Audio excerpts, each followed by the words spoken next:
Good afternoon, everyone. It is the 5th of December, and here in the Netherlands, oh my god. Never mind, I just noticed that. Here in here in the Netherlands, the 5th of December means that Sinterklaas is officially in the country.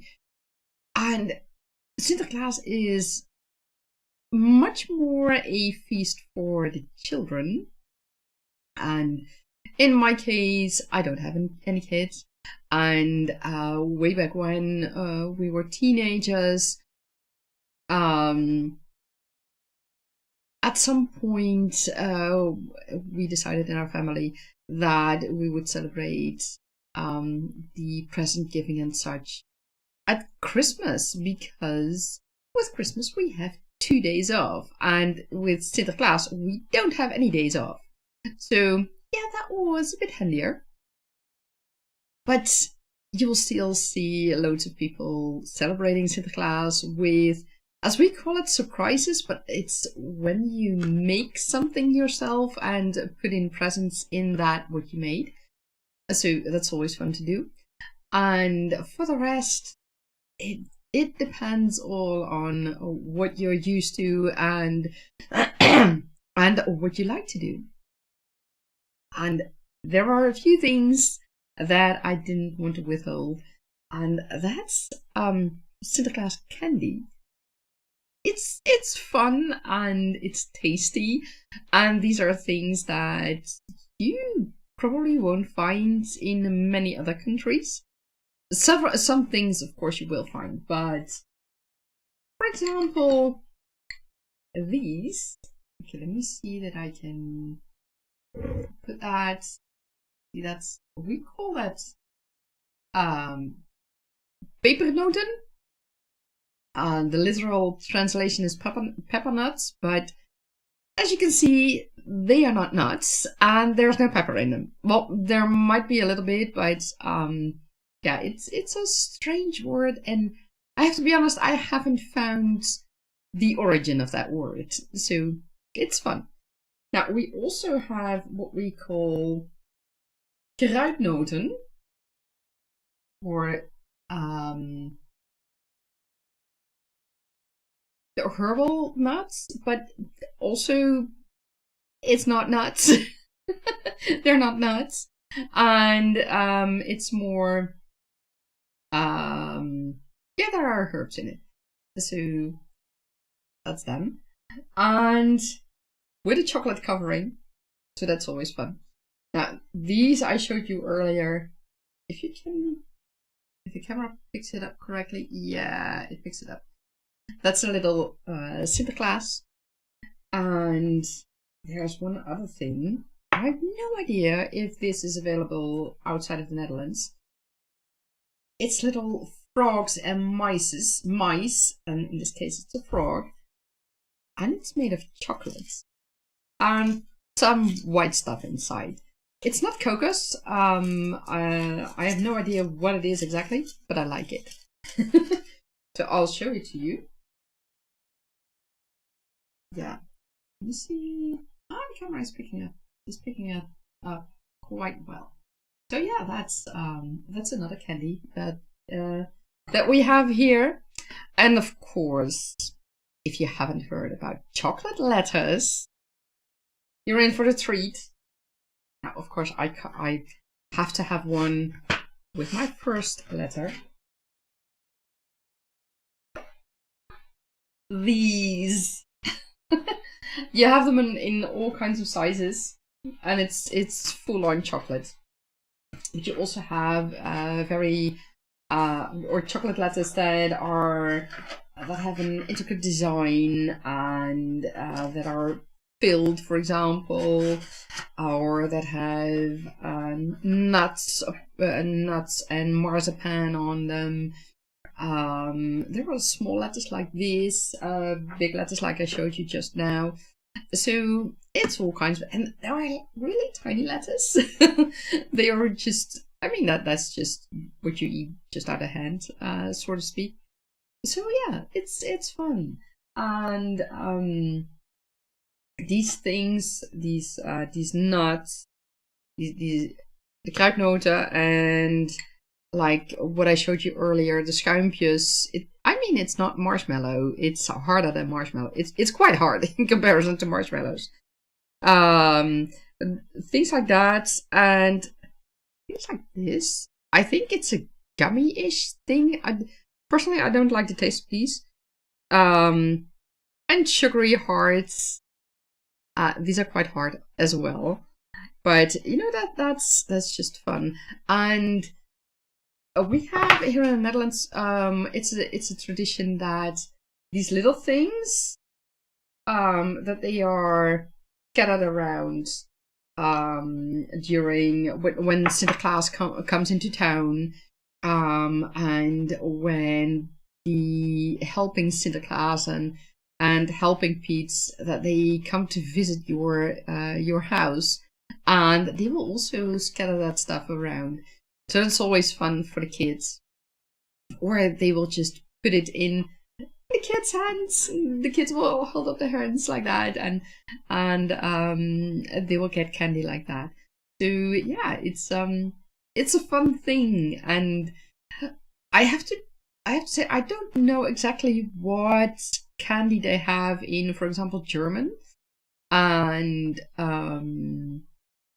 Belgium, because German and Belgium have the same principle, the same feast. So I don't know exactly what they have in comparison. It could be that they have similar things, but I haven't quite looked into that yet. But it's fun, and it's one of those things that gets me thinking also about feasts in my own story, and what would it be like, and what is celebrated at that moment, because Sinterklaas, the feast, is celebrating that Sinterklaas gave gifts to the poor, and his actual birthday is on December the 4th. So that was yesterday. Well, we remember that, but I mean it was centuries ago. So yeah, that's those are things to think about when you are writing your own story, and when you are designing your own world, discovering your world. Keep an eye out for those things as well, and how it can be different in different countries.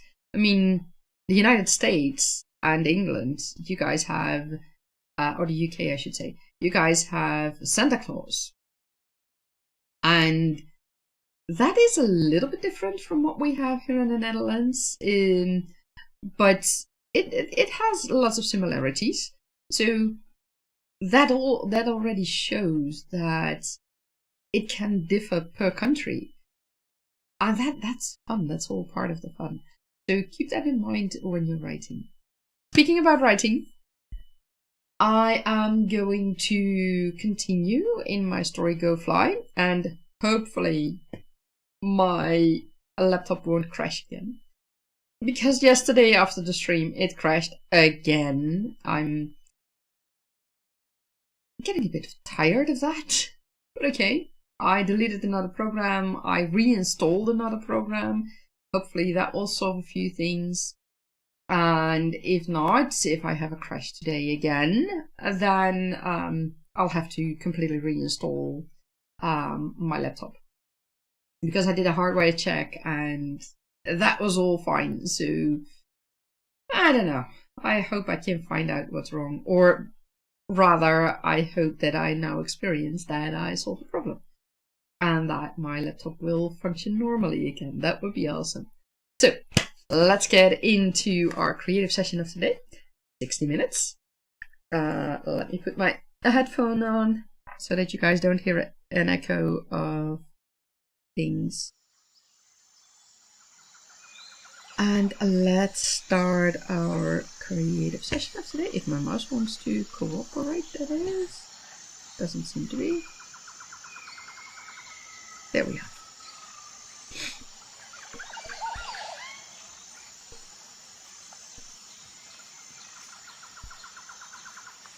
Have fun.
My apologies.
And that, and that is the end of our creative session of today. I did something with my headphone cord. I'll leave it for now. I hope you all had a wonderful session. Let me first stop the timer. There we go.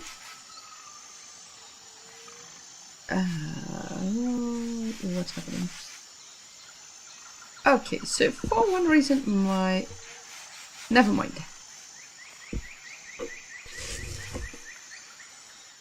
Okay, there we go. My apologies. Sometimes things just don't exactly go as planned, but that's fine. I have to say, my writing didn't really flow quickly, but it's okay. For a first draft, I think I'm getting there. And that's what's important. That's the most important thing. I'll see how it goes further in the future when I revise my draft, etc. But so far, I'm not disappointed. Let me put it that way. It's not the best I've written, but you know, that's why it's a first draft, and that in a first draft it doesn't matter how well it's written. It needs to be written first, and then you can just keep on revising and making it better. So yeah, that's in short how it went for me. And I'd like to welcome a few people in chat. Thank you for stopping by. Shannon, thank you for stopping by. You brought your kid. You were home from the gym and you had a good workout. That's awesome. And you also brought your son away to the bus stop. And you finished up your writing yesterday with your sprints, and they were great. Excellent. And then you did some admin the rest of the day, and you got your newsletter out. I'm looking forward to reading your newsletter. I haven't had time to check my mail yet, so I'm really looking forward to it. And Tish, good morning. You just got up and had some coffee, and you're going to work on character development for your new cozy story. How did the character development go? And Tish, or Shannon, I mean, my apologies. How did it go for you this creative session? And Shannon says hi to Tish. Shannon, you said you really get back into your work in progress to start drafting new chapters, your favorite part, now that you've reviewed and revised all that's written already. That's excellent. Excellent. And you really want to get back. Yeah, I understand. And Shannon, Tish says good morning to Shannon. It's so fun if you are when you are working on your draft, whichever version it is, because you see your story grow. And you see your story grow, you see your characters grow, and that's awesome. That's an awesome... I find it an awesome experience. Let me put it that way. Even now with this story that is not flowing as quickly as I'm used to, I find that I'm really looking for words, and I have an idea of how I want things in this chapter, for example, to go. But I find that I really need to look for words and really need to look how I feel that things are or can be or maybe should be. So in this case, it's a bit of a challenge. Or not a bit, it's a challenge. It's a full-blown challenge. But you know, at the same time, that's also the joy of writing, I find. Because you find new things and you can keep on working on that. And you know that it doesn't have to be perfect right away. And that's what I like about it. And Shannon, you say you really love this story too, which is good since you came to hate your previous book. Oh no. Oh, that's not good, yeah. And you said when you were reviewing and revising the last chapters of this work in progress, you started to tear up because you liked the story so much. Oh, that's so good. which is such a relief compared to the previous book. I can imagine that at some point that if you've been really struggling with a story, my apologies, it was bright and early this morning for some mechanics to turn up. So, yeah, I had to get up very early. What was I saying? Yeah, in response to your, to Shannon, your feelings, I can imagine when a book takes a long time, and especially, maybe not so much a long time, but when it's hard to write and when you've run into difficulties over and over again, hurdles that were hard to take, then I can imagine that you start to hate your book. Luckily, so far, I haven't had that yet with this story and with the Tergaenae Chronicles in itself, or the main series, I mean. Yes, I have run into issues that I needed to solve. I needed to find out things also for myself to be able to answer questions that I needed to answer for a few characters of mine. And even though those were hard things to do, I luckily did not hate my story. So I'm very thankful for that. I'm very happy with that. It's just so, it can be so tough when you start to hate your book. Shannon, if I may ask, what was the reason that in the end you really started to hate your book? What was for you the main hurdle or the main compromise or whatever that you needed to do that made you start to hate your book? Because I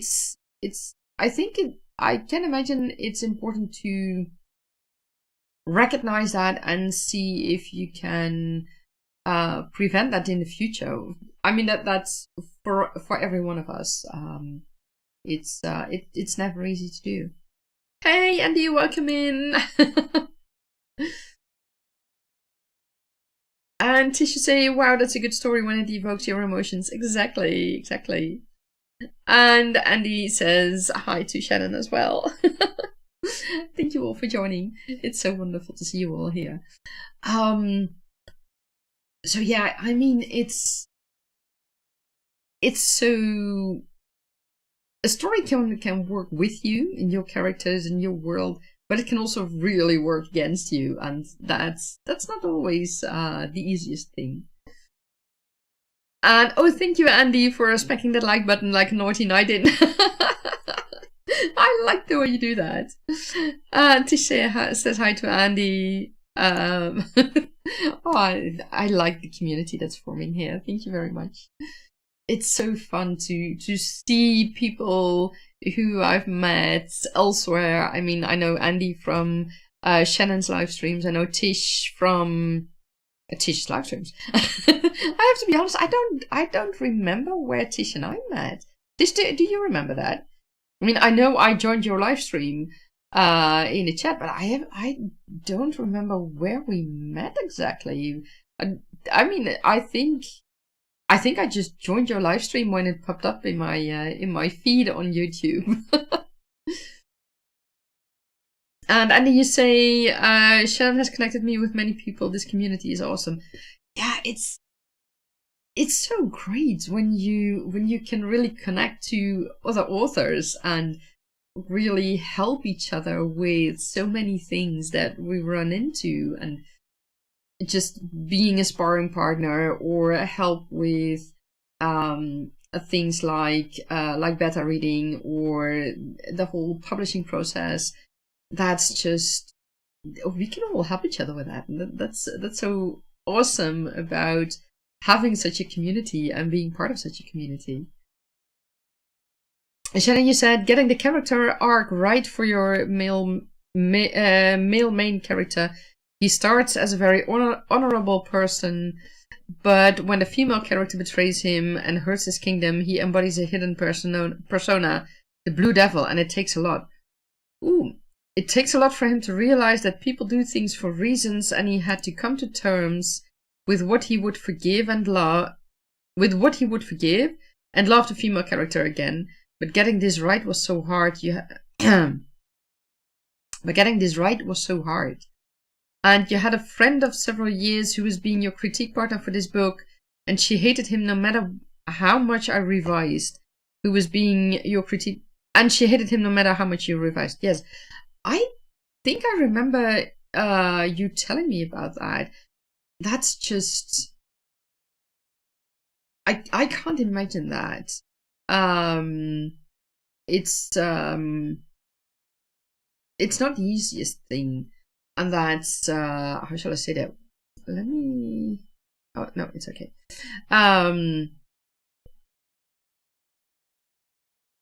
I mean, sure, you can really hate a character, but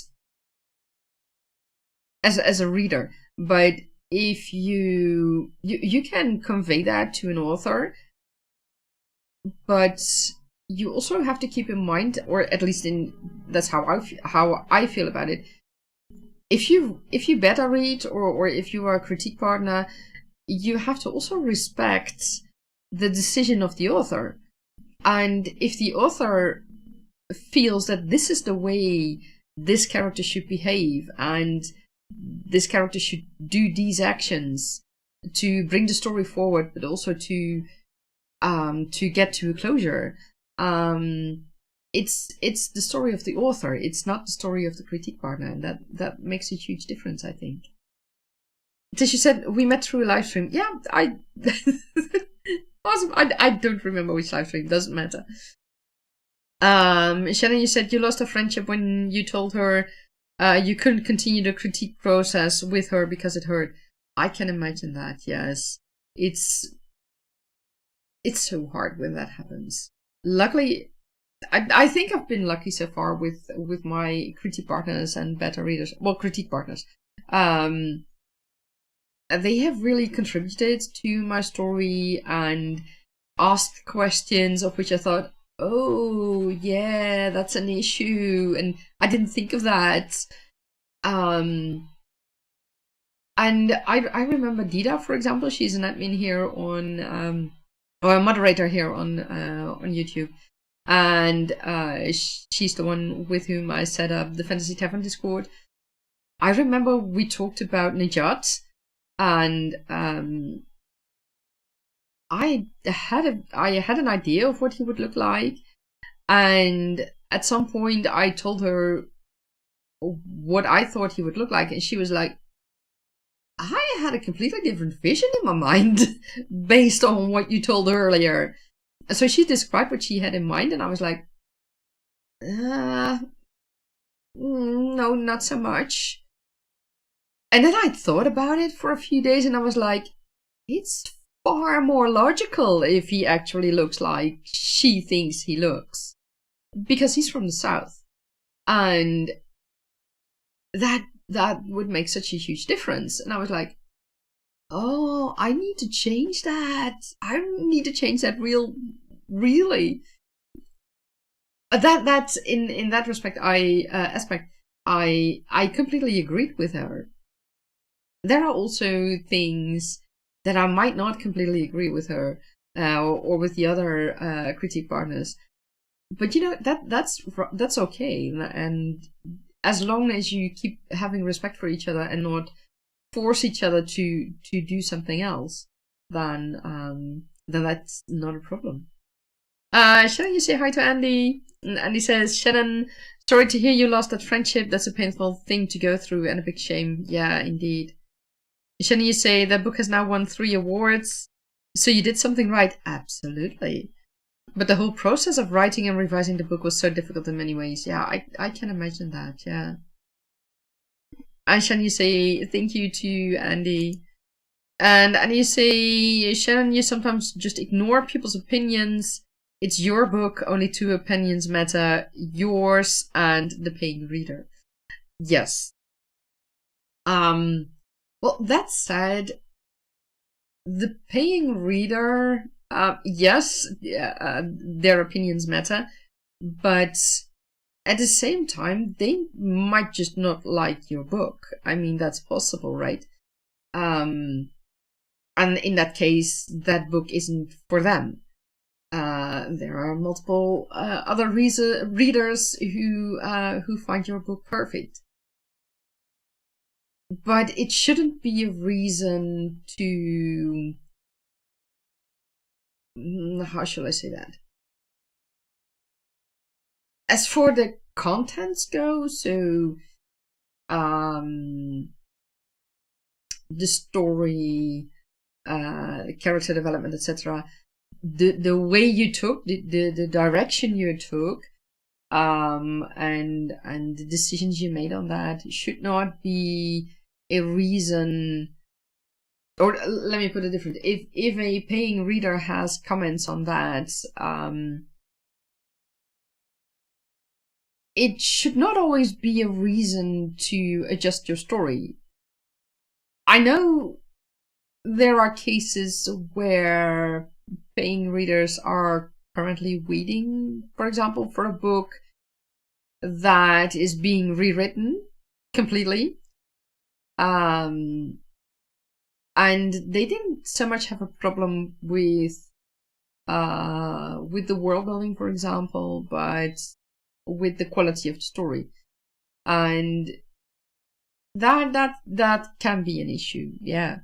But it's how you deal with it as an author and how you deal with it as a reader, and also as a critique partner, and how you deal with the critique you get from your critique partners and from your alpha and beta readers, because it's so important to see how you can adjust it if you feel that you need to adjust it. Shannon, you say you hear that, Andy, but you just reading her comments on your draft with each round just became so demotivating. I can imagine that, yes. And he said that's painful. And onwards. Shannon, for sure. And well, that whole process is done now, and you're on to the next book, which you really love. That's awesome. I'm really happy for you that this next project is a project that you really love and that you can find your creativity in again. Shannon, you say you have 3 Omega readers who have read what you've written so far in a new book and they really like it. That's the best part. Did you say, yes, you had one who didn't like your book, said it was boring, but at least they purchased it and you figured your book wasn't for them. That can happen. I mean, I remember that I started to read, what was it? I think Cloud Atlas. And I remember people were really enthusiastic about it, and I was like, it's boring. I just can't get through it. While I've also read Discovery of Heaven, and I loved that book. I really, really loved it. And other people just thought, I couldn't get through it. This is too tough. This is too boring. It's that happens. I mean, luckily, we do not all read exactly the same books, and that's the variety of life. Shannon, you said you didn't have Omega readers with that last book. Okay. And some editors and critique partners maybe don't share the same vision, and that's fine. But it's ultimately our books just do it. Exactly, yeah. And Shannon, you say, interesting that they still purchased it, Tish. It sounds like they support you for you. Yeah, and that's also a beautiful thing. And Andy, at least you got a sale. And Tish, you say that first negative review stings, but once you get over that, it doesn't matter. So they say, it still hurts. Yeah, it's, I think that's something that all authors have, because we have the tendency to keep on perfecting our books, our stories. And when you get a negative review or a negative reaction in one way or another, you will have the feeling like, oh, I did something wrong and I should have done it differently, and maybe I should have done this, or maybe I should have done that. And that's why it keeps on going, yeah. oftentimes, at least in my experience. And Andy, you say, like the Percy Jackson movies, then a new series of Percy Jackson came out, which you didn't like, but it's still Percy Jackson. Even the same thing can turn people off. Yes, that's so true. I mean, it's things like that. Indeed, I've seen remakes of the Golden Album series, Charmed and Roswell. I've seen episodes of that, and I was like, no, I didn't feel it. And sure, I watched the old series decades ago. So yeah, it's with those glasses from that time, of course, but still, to me, these remakes didn't hold up, while other people were really raving about them. So yeah, it depends on, or it changes per person. Tisha said, yes, I have no idea who they were. You're assuming they didn't like elderly people. The only negative at the time out of 5 stars. Then you've done an excellent job. That's true, Andy. And that's good, Shannon. Shannon, the new Percy Jackson series is actually closer to the books. It is? Oh, interesting. And Andy, you say, Shannon, you know me. I don't read much. The irony isn't lost on me. Okay, I can understand that, yes. Well, I have to be honest. At the moment, I'm not reading a lot because it gives me problems. It takes me such a long time just to read one page and to be able to remember what's on that page. But I used to read, I don't know, one of the last Harry Potter books, for example. I know it was 600 pages and I read it in 2 days. So, yeah, I could easily read books, and I have, I think, a couple of thousand of these books, or maybe 100, I don't know. I've got a lot, a lot of ebooks, and I've got a lot of paperbacks, hardbacks, of books that I really love. And sometimes I'll just reread books. I mean, rereading the Lord of the Rings series, there's no punishment in that. I love that, and other series as well. It's so fun. But yeah, you need to have the time to really sit down to read a book and to enjoy it. So the coming weeks, I'm going to enjoy Tish's book and Shannon's book, because those two are still on my to-be-read list. I've got a backlog of, I have no idea how many books, but those two are on the top, and I want to read those first. Tisha said, you did exactly what you said, what I said, questioning what I could have done or didn't do to make it better, but you had to remind yourself you can't please everyone. Exactly, that's exactly it. And you can't please everyone. And I remember an author saying, you can't write a book for everyone. That's impossible. So there will always be readers who don't like what you have written, but they will like another fantasy, or another cozy mystery, or another romance book, or anything. A thriller. That's something I'll never write, I think. I'm just not into that kind of books. There are so many people who read books, and there are not many people who read only one genre. Sure, there are some people who will only read one genre, but there are much more people who will read multiple genres, and that's awesome. And they will find their favorite writing style and their favorite authors and their favorite genres, and they will keep on looking for those kind of books. Yeah. And Tisha said you were almost 100% happy with your first book. That's excellent. That's great to hear. And he said, well done, Tish. And Tish says, thank you, Shannon and Andy.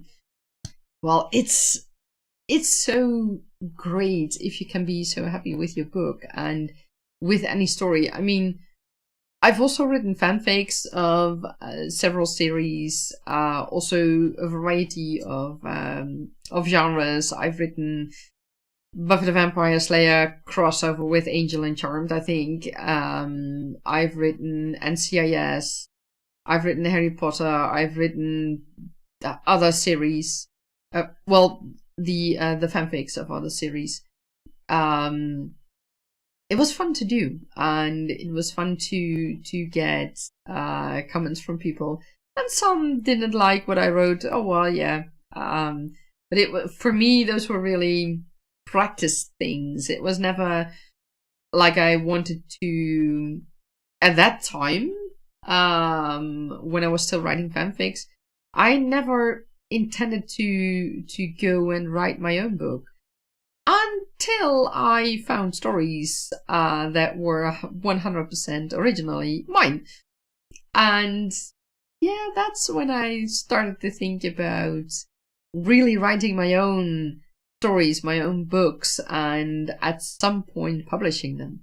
And I think it's wonderful when you have that experience and when you can build upon that and when you can talk about it with other authors and ask their opinions, ask their critique, but also have them as sparring partners to get through stuff, to get over hurdles and things like that. So yeah, it's a wonderful world, the world of being an author, at least in my experience. And you say it's important to get the practice runs in, and those practice runs also get reviewed and critiqued. Exactly. Just how life is. Yes. And it's the fun part. What I found for these fanfics is indeed those were practice runs, and I took them seriously, but not in the way that, like I said, that I had the idea of starting to publish a book, starting to really write a book and starting to publish. So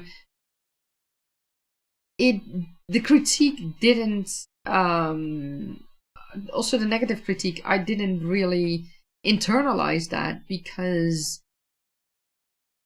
yes, the stories were important, but it wasn't the story from my heart, the story that was really from my world that I made up on my own, like the Tergaenae Chronicles and like Genema Chronicles. That's another world I have.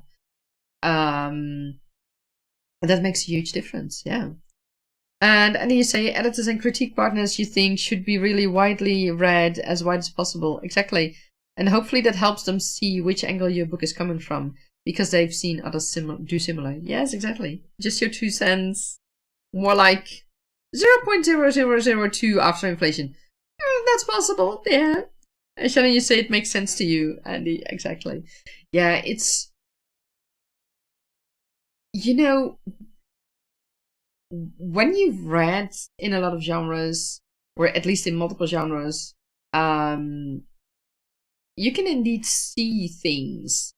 And you don't need to limit yourself to only reading books. If you look at TV series, for example, that can also give ideas. A few things that have inspired me partially are, for example, Chinese and Korean series, especially the series that play in ancient times or fantasy settings, because it is so different from our Western visions and from our Western way of making TV series, and what's in the TV series. And for example, a series like The Double, there's so much intrigue and so much scheming. You really need keep an eye on who's doing what and who's saying what and where and how and why, if you can figure that out. And I now find myself searching for ways to, or not necessarily, not so much searching for ways, but I find myself basically doing that, bringing in all that intrigue, bringing in all that scheming into these books, partially due to all that inspiration. And I like it. I think it can help me make my books better. And there are several things that I noticed that it all came together, and it all all these things were parts of the foundation for my story. And you mentioned writing short stories but decided to hold off because you don't have enough material yet, but you have been researching similar books and it's been interesting. That's great to hear. And Korean series are way better than the shiny stuff on Netflix. Yeah, I don't watch that much on Netflix. I have, let's say, other sources. I have to say, The Double is, well, here in the Netherlands at least, on Netflix, and that's worth watching. There's another one, it's called, what it is called? The Royal Princess. That's also worth watching. And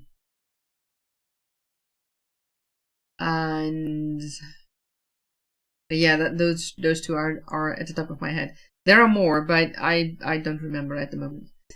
And you say the similar books that ChatGPT suggested were Bill Bryson, Humorous Travel Expert Life, David Sedaris, Observational, Witty Personal, Trevor Noah Light, Cultural Contrast, Comedic Timing.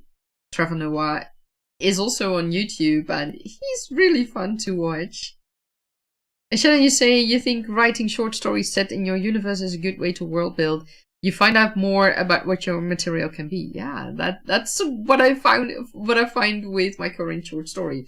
And it shows what the world can be, and it shows also what your characters can be. In this case, it's several of the main characters that will also play in my main series in about 10 years. And there are so many layers I find in these characters, but also in the event that is happening and everything around that event that is happening. It's incredible. I discovered new things, for example, the divine speakers.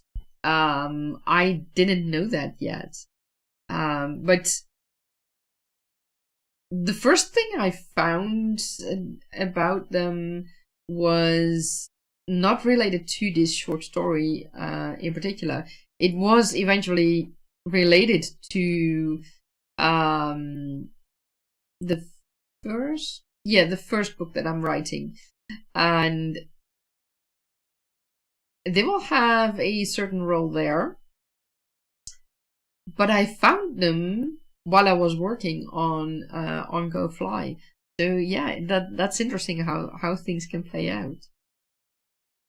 And you say you were thinking about a memoir about your UK Canada lifestyle observations with a funny twist to your experiences. That sounds interesting. That can be really fun. And is that let me ask the right question.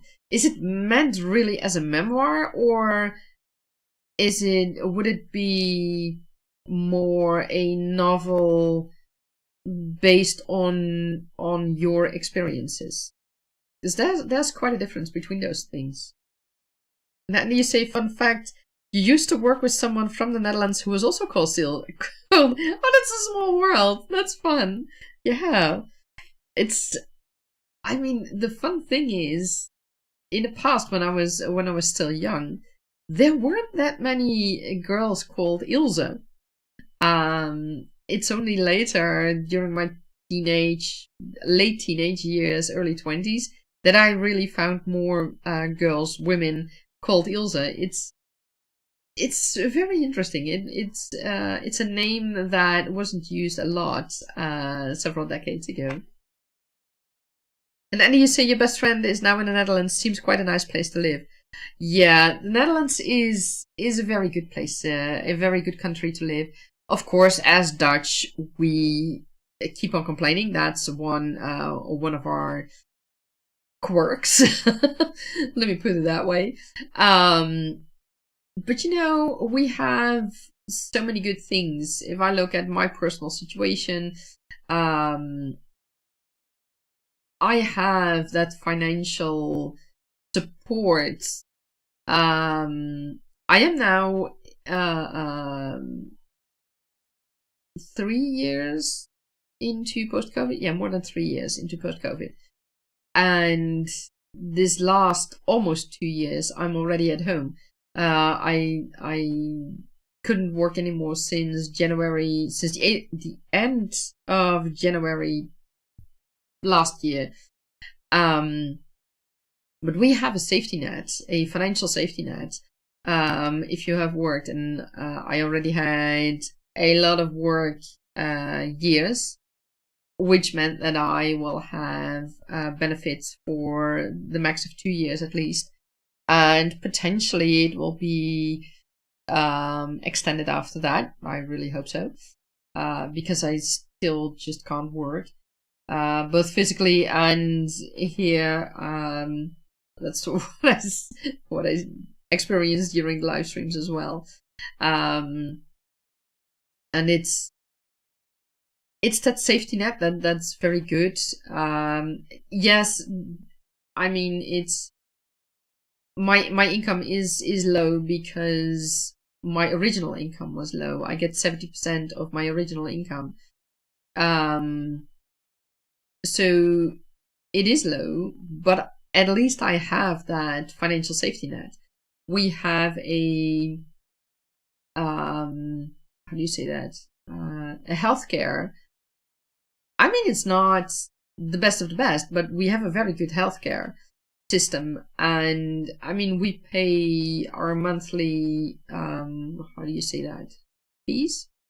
But like for me, I pay a little under 200 euros, and basically I get everything. I get most things. I don't have a dental plan.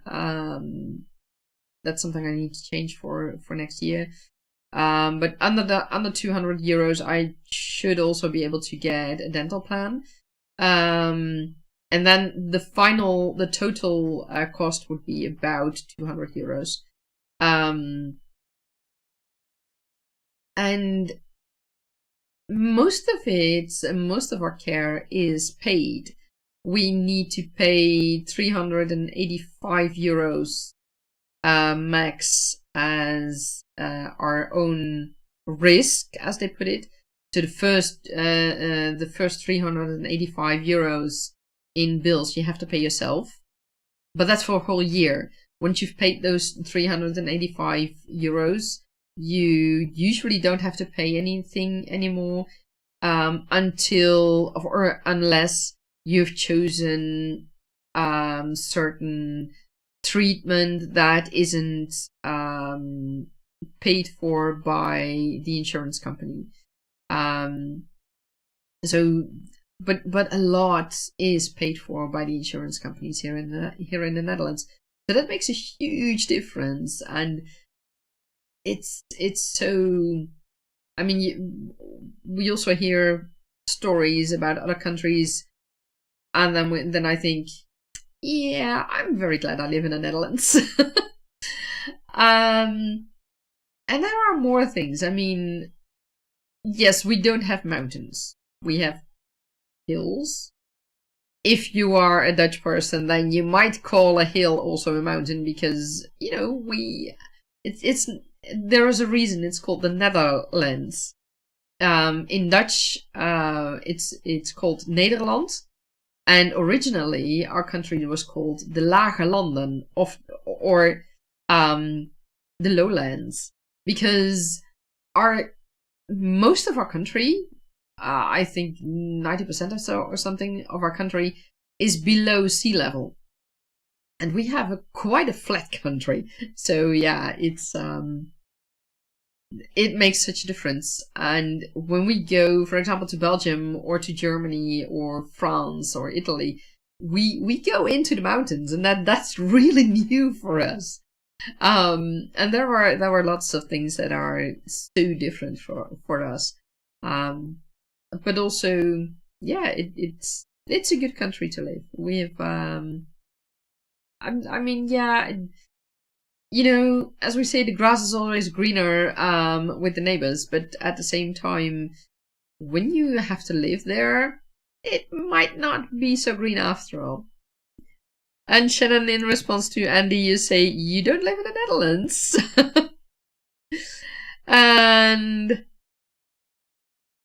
And you say, hey, Hananya, who was on YouTube, is also from the Netherlands. Oh, that's fun. Never heard of her. Was she an author? Is she an author as well? You say was. Does that mean that she's not on YouTube anymore, or is there another reason that you use was? I always like the differences between countries. Like I said, we have here in the Netherlands, we have quite a different environment from other countries. We are, for example, very good at keeping out water. We learned our lesson in 1953. That's when we had a real big bad flood in the Netherlands. It's called the watersnoodramp. It's a really bad event that happened back then, and that's when we as Netherlands started to build dikes and more things like that to keep out the water and to take out the water as fast as possible, to bring it to sea so our lands wouldn't be flooded anymore. I mean, we've also literally created land in a former lake. And it works. It works when people live there, and but it's such a weird idea to do that. But yeah, that's what we did. And you say Hananya is not active on YouTube anymore, as far as you know. And Shannon, you say not active on YouTube. She's doing fine though. Lots of stuff going on for her.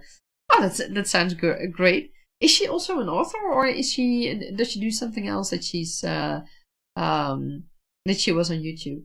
Because it's fun to hear about people from the Netherlands, and it's, you know, you exchange experiences, and you can actually use those experiences also in your own books and in your own world building. And it doesn't matter if you are writing a fantasy story or a cozy mystery or a modern romance. There are so many things that you can use as inspiration. I always love that. Shannon, you say she hasn't published yet. She was pursuing traditional publishing. Okay. Oh, let me see if I can find her. Ananya Netherlands author. Let's see what I can find.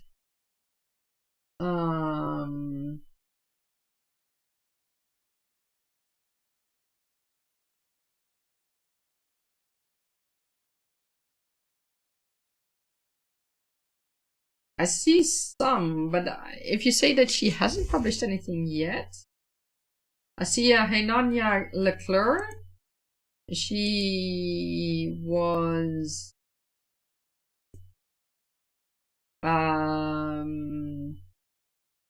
she has written the Stygian collection, an AuthorTube anthology. She wrote something in that. Oh, that's the only thing. Okay. So she wrote a story in the Stygian collection, an AuthorTube anthology. Oh, Oh, that's the same. Yeah, that must be the same. You wrote her last name exactly the same. Let's see. I found her on Goodreads. And I found her website, yeah. And there's her YouTube channel as well. Okay, let me paste her YouTube channel in the chat for you guys to check. There you go.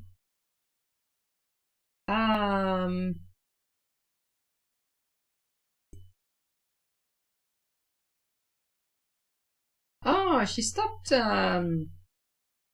publishing about a year ago. The last video is from a year ago. Yeah. Well, it's fun. Let's subscribe and maybe she does something in the future again. So that's the link. It's in the chat as well. She would say she wasn't published yet. She's looking forward to publishing her novel she's been working on forever. Oh, Tish, it's in the let me give you that. Shannon. There we go. It should now give the link to Shannon's YouTube. There we go. Yep.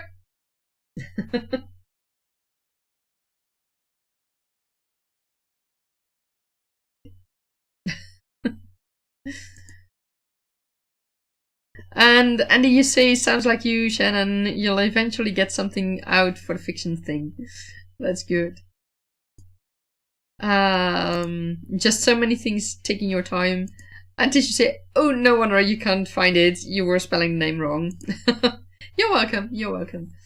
That's what why I use this bot, because it helps me just get it out without a problem. I had searched the links from you and from Shannon and from others, and put it in the bot so that I just can use an easy command and it just gets sent. That's easy. So yeah. Hananya Leclerc. Okay. Let's see. She's been writing stories. She's pursuing a serious writing career. She hasn't published anything yet, indeed. Okay, let's see what she has on Instagram. Yeah. Oh, that's also old.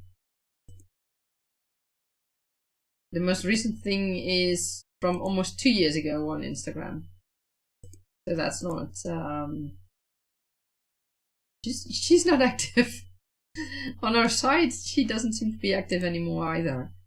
Oh well, that can happen. I know the feeling. Yes. Well, thank you all very much. Shannon, are you live streaming at the moment? Because then I know that for when you have a certain amount of subscribers, I think you can rate, you can help people, you can help send people to other YouTubers, I think. But I'm far from it. I think I'd have to have 1,000 subscribers, I think. So, yeah, about 900 more to go to be able to do that. And Shannon, you say not streaming, you don't go on Fridays usually. Okay. So that's good. Well, in that case, we can just keep on chatting. Unless you're supporting a write-a-thon or doing a 12-hour day. I have to say, I saw those live streams of yours of 12 hours and I was like, how do you do that? I mean, I think my longest stream, but that was back in the day when I was still healthy. Well, didn't have COVID anyway. I think the longest stream was 6 or 7 hours, but I was really exhausted afterwards. And now I can't imagine doing such an enormous long stream. That's just way too much. So yeah, no, oh well, you know, I just like that I can stream and that I can chat with you guys and work on my story and talk about my story with you guys and ask for input and yeah, see how things are going. Shannon, you say when you get focused on your writing, focus becomes your superpower. That's awesome. And Andy Shannon is quite a beast. Like beast in a good way. Excellent, excellent. You know, I used to be able to do that.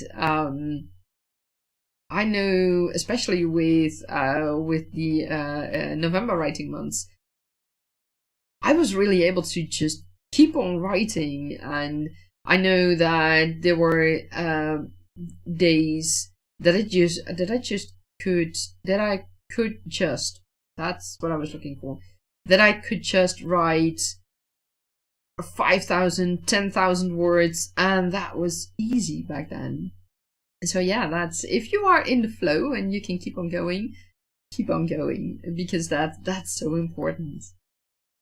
And Shannon, you say usually at the end of the 12-hour writing live stream, you keep going even when the camera is up. Wow.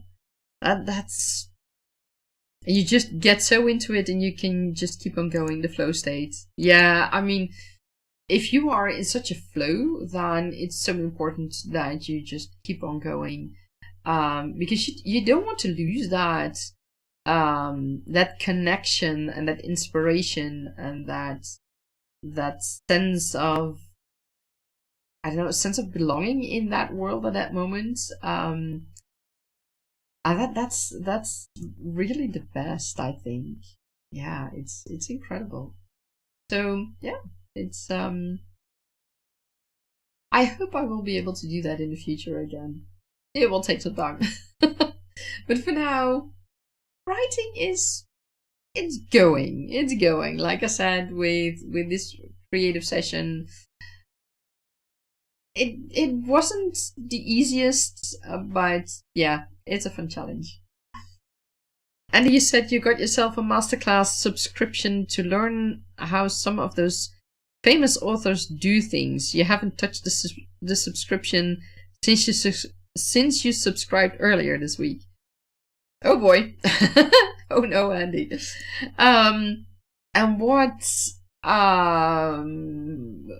for which authors are you specifically looking at, or are you just going with the flow for authors? Shall you say, sounds like board classes I still haven't taken. Oh, that's an option. Stop judging me. I mean, it's. I've also been dabbling in game dev and game development, and I still have courses from that time that I bought and that I still have access to, but I need to check those courses to see if I can still use those courses with the current version of the software programs. But yeah, I know that feeling, yeah. And it's I haven't bought any courses. No, I have to correct that. I had a subscription for Abby Emmons. And she had some very good courses, but some were also, they didn't click with me. Let me put it that way. But it's a fun thing. I mean, courses will just be there and you can use them. Well, unless of course you your subscription runs out, and the subscription running out means that you won't have access to the courses. It depends on how the company does it. Did you say you can relate because you got a little depressed when you stopped writing? Yeah, I mean, it's. I've had times when I couldn't write and I wanted to write, and those are not the easiest times. I can imagine that. And you say James Patterson, Margaret Atwood, Salman Rushdie, David Baldacci. Those are some interesting names, yeah. I think let me see. I've read James Patterson. I haven't read Margaret Atwood yet. She's from the Handmaid's Tale. Oh, what is it called? Salman Rushdie. Haven't read him yet. But yeah, I know him. David Baldacci. I think I've read David Baldacci. It's a good list. Just a few of them. These are the ones you'll probably watch and learn from. Yeah. I mean, keep in mind that what works for them might not work for you. It all depends on how it clicks with you. That's the most important thing. And Andy asks Tish to take care of herself. It's so important to do that. Yeah, Handmaid's Tale. Exactly, that was it from Edward. Yes, it's what the series is also, and I haven't read that book yet. That's still on my to be read list somewhere. No idea where. But yeah, it's I mean, if you can learn from other authors, and if you can, how should I say that? If you can internalize what they do and you can really make it your own, that's the best way. And it's important to keep in mind, to keep those things in mind that work for you, and to just shove everything else away. Because if it doesn't work for you, it doesn't work for you. And you shouldn't force yourself to keep on working with a system that's not you. And you say learning is so subjective too. They do things their way, we do things our way, but maybe there's something you can pick up from them somewhere. Yeah, exactly. That's I think the good intention with such courses. It's you pick out what works for you, and that's it. And from there you can work out your own way, your own customs, your own whatever, I can't find the name right now. To make your writing process the best for you. And Tish should say, thanks Andy, it's been real lately, I guess too, because the kids are away after college, empty nester. But I'm coming out of it and writing today with more self-care. That's very good to hear, Tish. I'm very happy about that. And Andy is sending positive vibes to Tish. We all are. We all are. And do what you can, no pressure. Yeah, I mean, sometimes you just have to go through things. And that doesn't mean that you are abandoning your story. You just have real life budging in. And that's not always easy.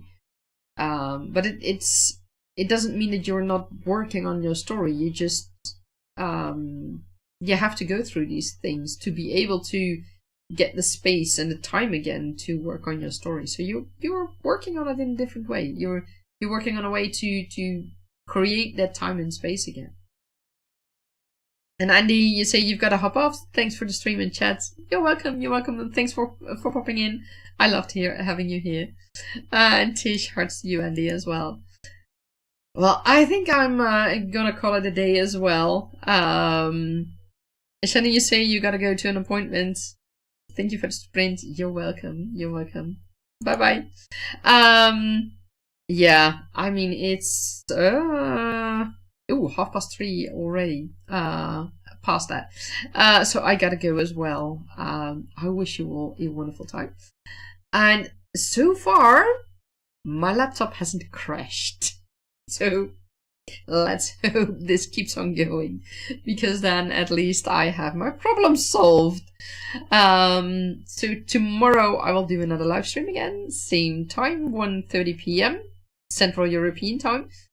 So I still need to announce that, but I wanted to check if my laptop wouldn't crash again today. So far so good. No critical errors anymore, absolutely nothing. Everything is going fine. So I seem to have finally solved it. I'm so happy about that. So tomorrow, same time, same place. See you. Bye bye.